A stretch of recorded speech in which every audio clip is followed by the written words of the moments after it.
செம்மணி புதைக்குழி தொடர்பாக நாங்கள் விமர்சனம் செய்ய வரவில்லை. உண்மையாகவே அதில் உயிரிழந்தவர்கள் என்பது வேதனைக்குரியவர்கள். உண்மையாகவே அவர்கள் குடும்பங்கள் எவ்வளவு கஷ்டத்தில் இருப்பார்கள் என்று நாங்கள் உணர்கிறோம். நாங்கள் ஒவ்வொரு நாளும் செம்மணியை தாண்டும் போது கூட கவலையில் தான் செல்கின்றோம். ஏனென்றால் இதுவரை காலம் இவ்வாறு நடைபெறக்கூடாது என்ற இலக்கு இருக்கிறது. ஆனால் இந்த ஒன்று கூடலில் கூடியவர்களை சிந்திக்க வேண்டும். ஒரு காலத்தில் அவர்களுக்குள் விமர்சித்திருந்தார்கள். சுருக்கமாக சொன்னால் ஐபிசி சேனல் ஊடகத்தில் சுரேஷ் பிரேமச்சந்திரனை மண்டியன் குழு என்று விமர்சித்திருந்தார்கள் சுபாஷ் அவர்களால். அதே மாதிரி செல்வம் அடைக்கலானை மன்னாரில் தோல்குமார் என்று சொல்லியிருந்தார்கள். உண்மையாகவே இவர்களுக்குள் முன்னே எவ்வாறு கருத்துக்களை கூறியிருந்தார்கள். ஆனால் இன்று ஏன் ஒன்றுபடுகிறார்கள் என்று சிந்திக்கும் போது தெரிகிறது, அரசியலில் இருந்து மக்களால் ஒதுக்கப்பட போகிறார்கள் என்று உணர்கிறார்கள். ஏனென்றால் தேசிய மக்கள் சக்தி அரசாங்கத்தை பொறுத்தவரைக்கும் மக்களுக்கு விரோதமாக செய்யப்பட போவதில்லை. அதே நேரம் தமிழ் மக்களுக்கு கடுகளவிலும் துரோகம் செய்ய போவதில்லை. இப்போது நீங்கள் பார்த்து கொண்டிருப்பீர்கள், பல இராணுவ காவலர்கள் அகற்றப்பட்ட வண்ணமே இருக்கிறது. அகற்றப்பட போகின்றது என்று தெரிந்து கொண்டே ஆர்ப்பாட்டங்களை செய்கிறார்கள். ஏனென்றால் முன்னைய காலத்தில் நாங்கள் தான் எல்லாத்தையும் செய்தோம் அரசாங்கத்தின் கருத்து. இன்று ஒரு தமிழ் பெண் நீதிமன்ற எழுத்தாளராக நியமித்துள்ளோம். உண்மையாகவே எதிர்வரும் காலத்தில் நாங்கள் இனவாதமாக செய்யப்பட போவதில்லை. அதனால் தேசிய மக்கள் சக்தி அரசாங்கத்தை தமிழ் மக்கள் மேலும் மேலும் நம்புவார்கள். இனவாதத்தை கடந்து புதியதொரு சதாப்தத்தை தமிழ் மக்கள் பெற்றுக் கொடுத்திருக்கிறார்கள்.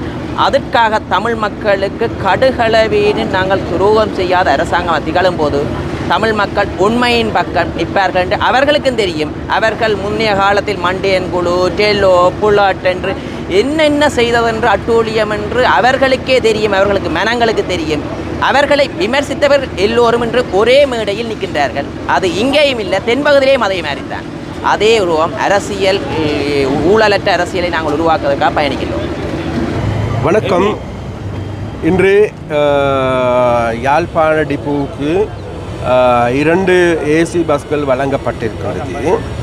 இது யாழ்ப்பாண டிப்போனுடைய வரலாற்றில் இதுதான் முதல் தடவையாக குளிரூட்டப்பட்ட சிடி பஸ் சர்வீஸ் ஆரம்பமாகியிருப்பது. இதுதான் முதல் தடவையாகும். இந்த 60 வருட வரலாற்றில் நிகழாத ஒரு சம்பவம். அது எங்களுடைய தேசிய மக்கள் சக்தி அரசாங்கத்தின் கீழ் நிறைவேற்றக்கூடியதாக முடியுமாக இருந்திருக்கின்றது. அதற்கு எங்களுக்கு மகிழ்ச்சி. அதே நேரத்தில் நாங்கள் இலங்கையில் வாழ்கின்ற மக்களுக்கும் அதே போன்று யாழ்ப்பாணத்தில் வாழ்கின்ற மக்களுக்கும் இதில் பூரணமான பயன்களை பெறுங்கள் என்று நாங்கள் கேட்கின்றோம். அது மாத்திரமல்ல, விசேடமாக இது ஒவ்வொரு நாளும் மாலை 8:45க்கு யாழ்ப்பாணத்திலிருந்து கொழும்பை நோக்கி புறப்படுகின்றது. 2800 ரூபாய் இதற்கான டிக்கெட். அப்போ இதில் விசேடமாக இது மாத்திரமல்ல, நாங்கள் இன்றைக்கு நாங்கள் ஆரம்பித்திருக்கின்றோம். யாழ்ப்பாணத்துக்கு 2 பஸ்களை வழங்கியிருக்கின்றோம். அடுத்த கட்டமாக நாங்கள் மன்னார், முல்லைத்தீவு, வவுனியா ஆகிய மாவட்டங்களுக்கு, ஆகிய டிப்போக்களுக்கும் ஏசி பஸ் வழங்குவதற்கான நடவடிக்கைகளை நாங்கள் எடுத்திருக்கின்றோம். அது மாத்திரமல்ல, நெடுந்தீவு, நெடுந்தீவுக்கும் அனலத்தீவுக்கும் 2 சிடிவி பஸ்களை வழங்குவதற்கு நாங்கள் தீர்மானித்திருக்கோம். அவைகள் அனைத்தும் அடுத்த வாரம் வாக்கில் அவைகளை நாங்கள் மக்களுக்கு பெற்றுக் கொடுப்பதற்காக தீர்மானித்திருக்கிறோம். விசேடமாக என்னவென்றால் வேறு எதுவுமல்ல, பொது போக்குவரத்து சேவை என்பது மக்களுக்கான சேவையாகும். மக்கள் அந்த பொது போக்குவரத்து சேவை திறம்பட நடைபெறுமாக இருந்தால் நிச்சயமாக அதில் கூடுதலான நன்மை அடைகின்றவர்கள் வேறு யாருமல்ல, மக்களாகும். அப்போ அந்த மக்களுக்கான பொது சேவையாக, நல்ல சேவையாக நடத்த வேண்டும் என்று விசேடமாக எங்களுடைய அரசாங்கத்தினுடைய கொள்கையாக இருக்கின்றது. அப்போ அந்த கொள்கையின் அடிப்படையில் விசேடமாக எங்களுடைய வீதிகளை புனரமைப்பதிலிருந்து, அதே போன்று மறுபுறத்தில் எங்களுடைய பஸ் சர்வீஸை மேலும் மேலும் அதிகரிப்பதிலிருந்து, அது மாத்திரமல்ல அது நவீன பஸ்ஸாக, அதே போன்று குளிரூட்டப்பட்ட பஸ்களாக முழு நாடு முழுவதும் அனைத்து பஸ்களையும் மாற்றுகின்ற நடவடிக்கையில் முதல் கட்டமாக நாங்கள் இன்றைக்கு யாழ்ப்பாணத்திற்கு முதல் தடவையாக, முதல் வேலையாக இன்றைக்கு நாங்கள் இதை ஆரம்பித்திருக்கின்றோம். இதை ஆரம்பித்ததனுடைய இன்னொரு நோக்கம் இருக்கின்றது. விசேடமாக எங்களுடைய ஜனாதிபதி அனுரகுமார் திசாநாயக்க எதிர்வரும் 1ஆம் தேதி யாழ்ப்பாணத்துக்கு வருகின்றார்கள்.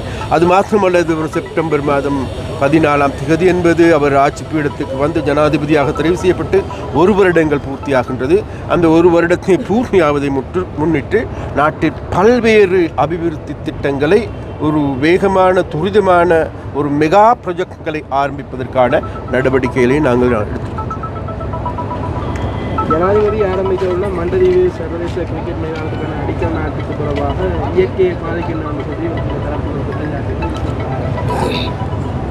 முதல்ல நாங்கள் ஒன்று சொல்லணும் என்னென்னா விஷயமாக இயற்கையை பாதிக்கின்றதா இல்லையா என்பது தொடர்பாக அதற்கு இயற்கவியலாளர்கள் அல்லது சுற்றாடவியலாளர்கள் கூற வேண்டும். அது தொடர்பாக நாங்கள் கேள்விப்படவில்லை. ஒரு கிரிக்கெட் கிரவுண்ட் அமைப்பதன் மூலமாக அந்த இயற்கைக்கு எந்த பாதிப்பு ஏற்பட போகும். இன்றைக்கும் கூட ஒரு கிரவுண்டாக தான் இருக்கின்றது. அதனால் இதுக்கு எந்த விதமான பாதிப்பு இல்லை என்பதை நாங்கள் சொல்ல வேண்டும். அவ்வாறு நாங்கள் பார்ப்போமாக இருந்தால் யாழ்ப்பாணத்துக்கு எந்த ஒரு அபிவிருத்தி வேலையும் செய்ய இயலாது. அதாவது இங்கே இருக்கின்ற அரசியல்வாதிகளுடைய பழக்கமாக இருக்கின்றது. எதையாவது நல்லதை மக்களுக்கு செய்கின்ற பொழுது நாங்கள் இந்த ஏசி பஸ்ஸை போட்டால் அதையும் கூட நாளைக்கு விமர்சிப்பவர்களாக இருப்பார்களே தவிர, இதற்கு விமர்சித்து எழுதுகின்றவர்களாக இருப்பார்களே தவிர, நாளைக்கு வட்டுவாகல் பாலத்தை செய்கின்ற பொழுது அதை விமர்சிக்கின்றவர்களாக இருப்பார்களே தவிர, அதே போன்று நாளைக்கு எங்களுடைய இங்கே பாஸ்போர்ட் ஆஃபீஸை திறக்கின்ற பொழுது அதை விமர்சிக்கின்றவர்களாக இருப்பார்களே தவிர, அவ்வாறு விமர்சிப்போர் விமர்சித்து கொண்டே இருக்கட்டும். நாங்கள் எங்களுக்கு தேவை இருக்கின்றது, மக்களுக்கு தேவை இருக்கின்றது. இந்த பிரதேசத்திற்கு இந்த மாவட்டத்திற்கு நல்ல தேவைகளை நல்ல சேவைகளை செய்வதற்கான வேலை திட்டம், அந்த வேலை திட்டத்தை நாங்கள் முன்னெடுப்போம். அதனால் மற்றவர்கள் சொல்வதை சொல்லட்டும், நாங்கள் செய்வதை செய்கின்றோம். நாங்கள் மக்கள் பக்கம் இருக்கின்றோம். ஜனாதிபதி வருகையின் போது காணிகளை ஏதாவது விடுவிப்பதற்கான சந்தர்ப்பங்கள் ஜனாதிபதி வருகையின் போதோ அல்லது முன்னோரோ பின்னோரோ நிச்சயமாக நாங்கள் மிக தெளிவாக சொல்லியிருக்கின்றோம். மக்களுக்கு சொந்தமான காணிகள் அனைத்தும் விடுவிக்கப்படும். அதில் எந்த விதமான மாற்று கருத்துக்களை அது ஜனாதிபதி வருவதற்கு முன்னோரோ பின்னோரோ என்பது எனக்கு சொல்ல முடியாது. 3ஆம் கட்டமாக செம்மணி அகழ்வு தொடர்பாக பேசப்பட்டு கொண்டிருக்கிறது. ஜனாதிபதி வருகையின் போது செம்மணியை பார்வையிடுவதற்கு வாய்ப்பு பார்வையிடுவது சம்பந்தமாக இன்னும் நாங்கள் அது சம்பந்தமாக பார்க்கவில்லை. ஒருவேளை பார்வையிடலாம்.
மொபைல் கியர்களை தட்டி விட்டுறாங்க டேய் கியர்களை தட்டி விட்டுறாங்க கதைக்கு வாய்ஸ் நாளை கடிப்பாங்க படியா வட்ட தண்டி மாதிரி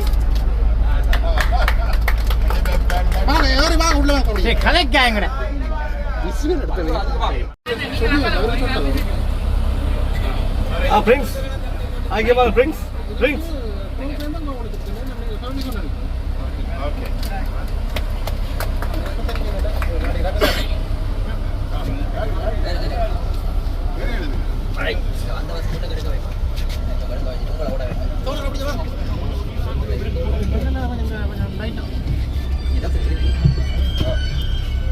அதுல வந்து நீங்க இதையும் பார்க்கணும்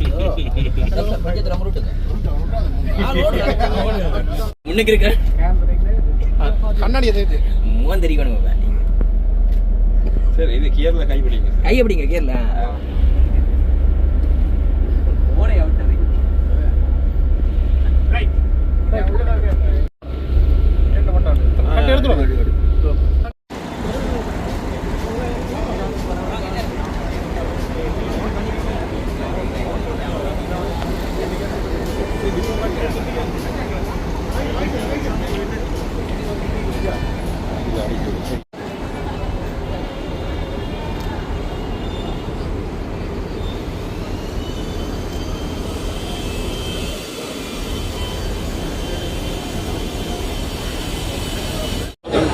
செம்மணி மனித புதைகுடிக்கு வந்து சர்வதேச நீதிமூடி வந்து தமிழ் தேசியத்தில் பார்லமெண்டத்தில் அங்கே இன்றைக்கு பிரதான 3 கட்சிகளும் வந்து இணைந்து ஒரு போராட்டம் கையெழுத்து போராட்டம் வந்து 21ஆம் தேதி நடத்த இருக்கிறார்.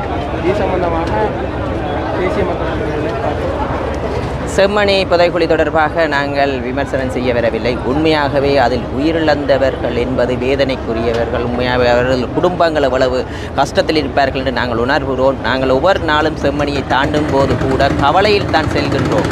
ஏனென்றால் இதுவரை காலம் இவ்வாறு நடைபெறக்கூடாது என்ற இலக்கு இருக்கிறது. ஆனால் இந்த ஒன்று கூடலில் கூடியவர்களை சிந்திக்க வேண்டும். ஒரு காலத்தில் அவர்களுக்குள் விமர்சித்திருந்தார்கள். சுருக்கமாக சொன்னால் ஐபிசி சேனல் ஊடகத்தில் சுரேஷ் பிரேமச்சந்திரனை மண்டியன் குழு என்று விமர்சித்திருந்தார்கள் சுபாஷ் அவர்களால். அதே மாதிரி செல்வம் அடைக்கலானை மன்னாரில் தோல்குமார் என்று சொல்லியிருந்தார்கள். உண்மையாகவே இவர்களுக்குள் முன்னே எவ்வாறு கருத்துக்களை கூறியிருந்தார்கள். ஆனால் இன்று ஏன் ஒன்றுபடுகிறார்கள் என்று சிந்திக்கும் போது தெரிகிறது, அரசியலில் இருந்து மக்களால் ஒதுக்கப்பட போகிறார்கள் என்று உணர்கிறார்கள்.